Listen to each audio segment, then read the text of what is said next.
Assalamualaikum warahmatullahi wabarakatuh. Perkenalkan, nama saya Mas Awalia, MPM 2301010053, kelas E semester 5, Prodi Pendidikan Agama Islam. Saya akan menjelaskan tentang tafsir. Pengertian tafsir.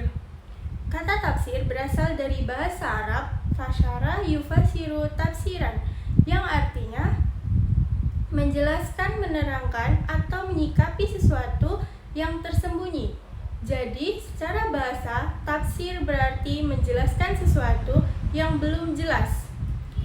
Tafsir adalah penjelasan atau keterangan tentang makna ayat-ayat Al-Quran agar maksud dan kandungan ayat tersebut bisa dipahami dengan jelas. B. Takwil. Kata takwil secara etimologis berasal dari kata al-awal, yang berarti mengembalikan sesuatu ke bentuk aslinya. Quraisy Shihab menjelaskan bahwa istilah takwil diambil dari kata aul, yang berarti kembali, sementara mal menunjukkan akhir. Jadi, ketika kita mentakwilkan sesuatu, itu berarti kita mengubah makna dari bentuk awal.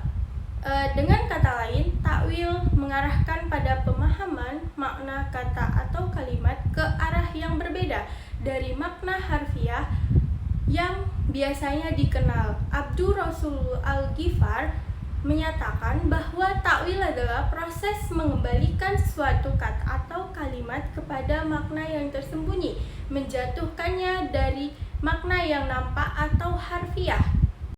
Secara istilah, makna takwil menurut Abdul Qasi bin Habib An-Naisaburi, seperti yang dikutip oleh Quraisy Shihab, adalah mengubah makna ayat ke dalam makna yang selaras dengan ayat sebelumnya dan sesudahnya. C.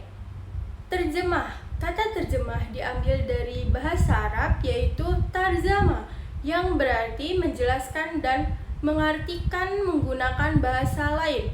Sementara itu, menurut Muhammad Hadi Ma'rifat, terjemah berarti memindahkan pembicaraan dari satu bahasa ke bahasa yang lain. Pengertian serupa juga ditemukan dalam Kamus Bahasa Indonesia, di mana terjemah diartikan sebagai salinan dari satu bahasa ke bahasa lainnya. Dalam istilah, terdapat dua kategori terjemah, yaitu yang pertama, terjemah harfiah, yaitu berpindahnya kata dari satu bahasa ke bahasa lainnya, di mana urutan kata yang diterjemahkan sesuai dengan kata yang digunakan untuk menerjemahkan dengan syarat bahwa bahasanya teratur. Yang kedua, terjemah tafsiriyah dan makaniyah, yaitu menguraikan arti dari kalimat percakapan menggunakan bahasa lain tanpa terkait pada urutan kalimat aslinya atau tanpa memperhatikan susunannya. D. Mufasir. Mufasir merupakan seorang pakar yang memberikan penjelasan tentang Al-Quran dengan menguraikan arti dari ayat-ayatnya. Ia menggunakan pengetahuan yang mendalam. Dengan cara yang tepat di bawah ini adalah definisi mufasir menurut beberapa ahli. Yang pertama, Imam Al-Zarkasi. Seorang musafir merupakan individu yang dapat memahami Al-Quran dengan mengacu kepada berbagai disiplin ilmu seperti bahasa Arab, sebab-sebab turunnya ayat, ilmu hadis, dan usul fikih. Dengan cara ini, ia dapat menjelaskan makna ayat dalam konteks yang benar. 2. Imam Al-Sud. Seorang musafir adalah orang yang memiliki pemahaman yang mendalam mengenai Al-Quran. Ia mampu menjelaskan kata-kata dan maknanya, serta merujuk kepada penafsiran para ulama sebelumnya untuk menjaga keakuratan tafsir.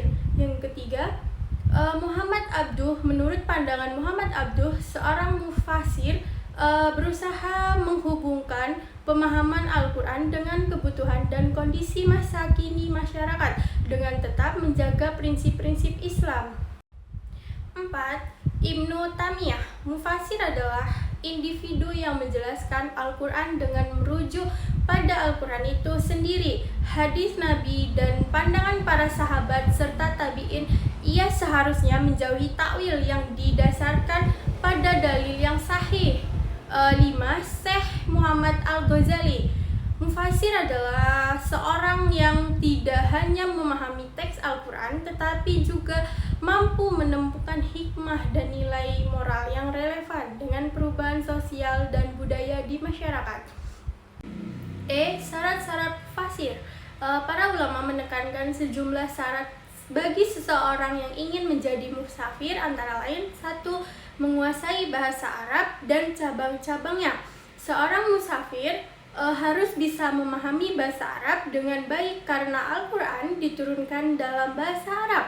Ia harus menguasai ilmu nahwu, tata bahasa, saraf, perubahan bentuk kata, dan balag, keindahan dan gaya bahasa. Hal ini penting agar tidak salah dalam menangkap arti suatu kata atau kalimat, karena satu kata dalam bahasa Arab bisa memiliki banyak makna tergantung pada konteksnya.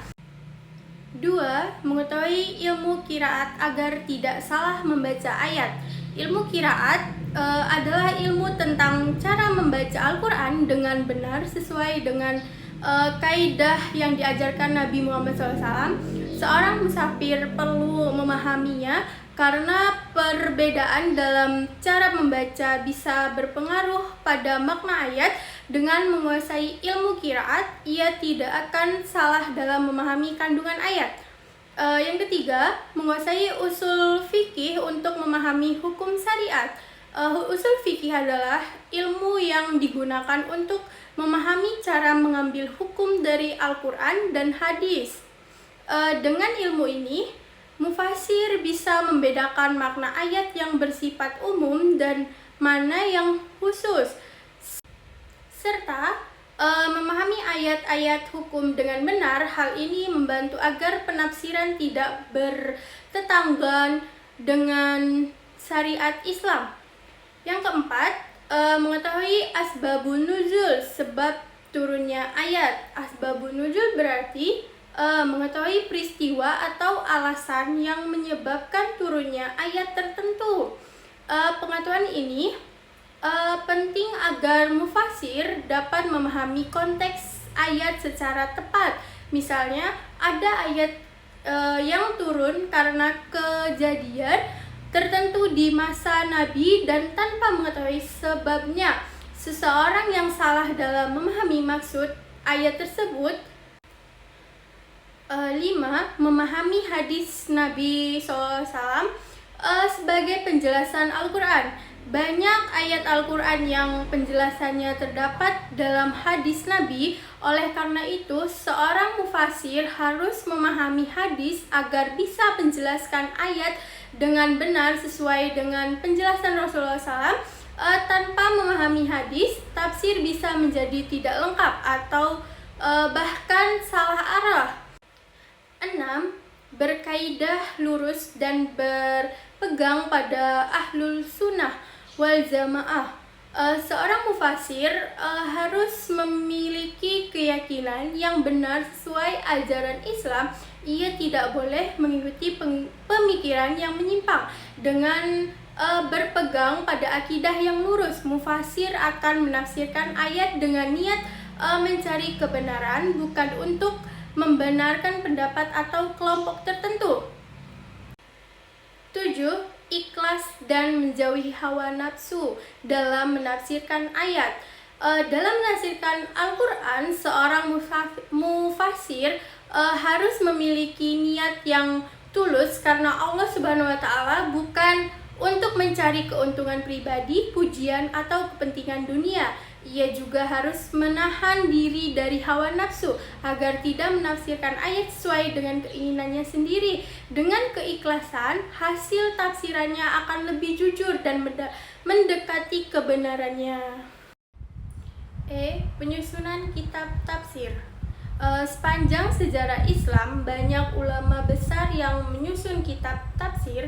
Kitab-kitab tersebut menjadi rujukan utama hingga sekarang. Beberapa di antaranya adalah Yang pertama, Tafsir Al-Tabari, karya Imam Al-Tabari 310 Hijriah. Kitab ini dianggap sebagai tafsir paling awal yang lengkap menggunakan metode riwayat. Yang kedua, Tafsir Al-Kasaf, karya Al-Zamakhsyari 538 Hijriah. Tafsir ini menonjolkan aspek bahasa dan balagh.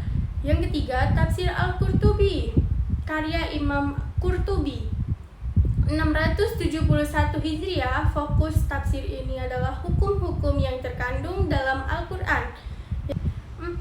Tafsir Al-Marigi, karya Muhammad Mustafa Al-Marigi. Tafsir modern ini menggunakan bahasa yang mudah dipahami dan relevan dengan kondisi sosial. 5. Tafsir Al-Misbah, karya Prof. Muhammad Quraisy Shihab, mufasir kontemporer Indonesia yang menekankan keserasian makna ayat dengan kehidupan modern. Demikian, itulah penjelasan dari materi saya. Semoga bermanfaat dan mudah dipahami. Jangan lupa untuk terus belajar dan semangat menambah ilmu. Akhirul kalam, wabillahi taufiq wal hidayah. Wassalamualaikum warahmatullahi wabarakatuh.